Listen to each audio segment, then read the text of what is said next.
pas des gaietés de cœur que nous avons évidemment sous la direction du président de la République comme gouvernement levé l'option de lever les moratoires sur la peine de mort.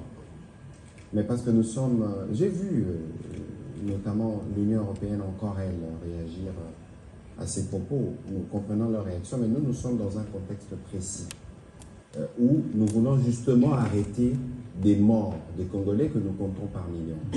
Et si pour arrêter les nombres de morts congolais par million, il faut passer par la restauration de la peine de mort pour ceux qui le méritent, nous n'avons pas le choix. Nous n'avons pas d'autre choix en face de la traîtrise qui est constatée de manière régulière lorsqu'il faut monter et faire des opérations contre l'ennemi. Parce que tout à l'heure, vous parliez par exemple de corruption, et la corruption a toujours des conséquences négatives, et lorsque cette corruption permet à des milliers de Congolais d'être en errance, nous sommes le gouvernement, nous devons nous assumer, et je pense que cette décision a été prise pour des besoins spécifiques.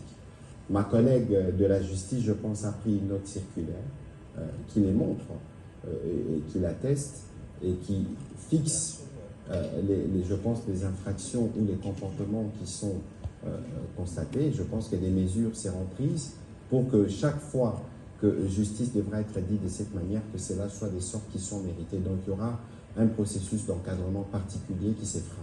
Ce ne sera pas à la tête du client, on se réveille un matin, on se décide, M. Pichou-Lumumba, vous êtes éligible. Non, c'est parce qu'il y aura des faits suffisamment documentés qui permettront d'arriver à cette conclusion. Donc, on comprend bien ceux qui réagissent, mais nous savons tous qui est les plus grands tueurs dans l'Est.